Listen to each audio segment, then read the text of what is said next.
Ini adalah tempat pelarian sejati dari kota. Seorang pria menghabiskan $80.000 untuk sebuah rumah besar yang terbengkalai dan lahan seluas 170 hektar di sekitarnya. Setelah 3 tahun melakukan renovasi terus-menerus, dia tidak hanya dapat memiliki taman pribadi dengan kolam renang mewah, dia juga mampu membangun bunker baja di bawah tanah. Di dalamnya, rasanya saya ingin tinggal di sana. Tanah kosong di samping rumah ini tidak akan didiamkan begitu saja oleh Jess. Dia akan membangun tempat berlindung bawah tanah di sini untuk mencegah invasi zombie yang disebabkan oleh air limbah nuklir. Setelah merencanakan area tersebut, Jess menggali lubang sedalam 5 meter sebagai tempat berlindung untuk rumah tersebut. Pondasinya terbuat dari beton bertulang. Menunggu beton mengering, saatnya binatang buas ini memulai debutnya. Tempat berlindung ini terbuat dari baja murni. Beratnya mencapai 18.000 pound. Celah di sekelilingnya selebar hampir 1 meter dan juga dikor dengan beton. Bagian atas bangunan adalah fondasi untuk garasi. Itu adalah seberapa kuat bangunan ini. Selama seluruh gunung tidak runtuh, tidak ada bahaya runtuh. Pintu masuk ke tempat penampungan terhubung ke lantai dasar rumah.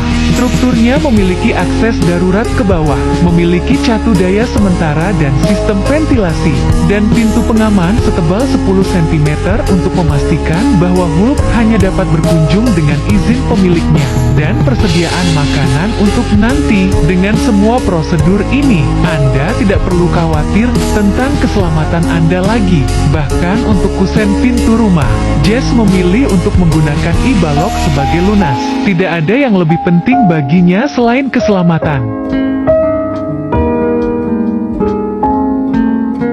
Setelah memiliki kusen pintu, dia harus memilih gerbang yang rumit. Awalnya, Jess ingin memilih sendiri, tapi istrinya langsung menyukai pintu lipat ini, dan dia memiliki akal yang baik untuk menyimpan pendapatnya sendiri, dan kemudian dia memilih beberapa barang dekoratif lainnya. Setelah pengiriman, mereka siap untuk memasang pintu. Tidak sulit untuk memasang bahan yang sudah jadi, hanya perlu perbaikan sederhana yang bisa diselesaikan, dan pintunya bahkan diurus oleh petugas purna jual. Jess tidak perlu khawatir tentang apapun. Pintu lipat selebar 7 meter terbuka, dan lokasi rumah. Saya tidak bisa menceritakan bagaimana rasanya. Anda bisa melihat pemandangan seperti lukisan ini tanpa harus meninggalkan rumah. Ini membuat iri. Garasi masih terbuat dari kayu. Di bawahnya ada tempat berlindung yang sebelumnya terkubur. Dan di atas itu, dia akan membangun lantai tambahan untuk memperluas ruang asli. Seluruh struktur rumah terbuat dari banyak papan pinus. Panel berinsulasi mudah dibangun, tapi dana terus terbakar. Atapnya juga ditutupi dengan panel. Pada titik ini, rangka utama rumah pada dasarnya sudah selesai. Semuanya berjalan sesuai dengan desain.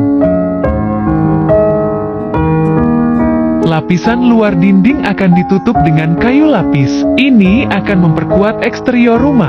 Kemudian saatnya membangun teras. Pembingkaiannya dilengkapi dengan lapisan kayu-kayu solid. Dan kemudian Jess berkata bahwa dia ingin merasakan kegembiraan sebagai seorang anak. Dan kemudian dia berkata dia ingin mengalami kegembiraan menjadi seorang anak.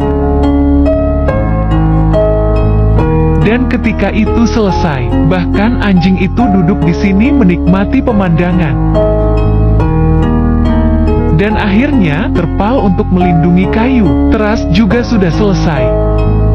Setelah rumah diisolasi, atapnya ditutupi dan dicat dengan emulsi putih. Tempat tinggal harus terlihat bagus untuk musim dingin yang akan datang.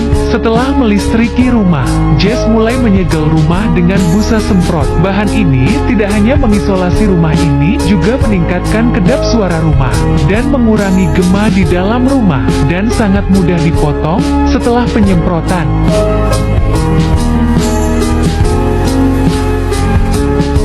Setelah menutupi lapisan busa isolasi, seluruh rumah ditutupi dengan Eternit. Gaya seluruh rumah telah ditingkatkan. Kemudian tibalah waktunya untuk beralih ke bagian dalam rumah. Dia memilih ubin sisik ikan ini untuk dinding kamar mandi. Efek menyatukannya di dinding tidak buruk, dan ubin lantai adalah ubin poligonal kecil ini. Ini kebalikan dari ubin besar. Bingkainya dikerjakan dengan mesin. Mereka dipoles dengan hati-hati dengan penggiling sudut untuk menutup semua bingkai jendela. Ini tidak terlihat seperti pekerjaan besar, tapi butuh banyak waktu. 10 tahun kemudian, perabotan itu akhirnya siap untuk dipindahkan. Penjual akan melakukan semua pemasangan furnitur yang dibuat khusus, dan Jess bisa beristirahat dan melanjutkan pembangunan di luar.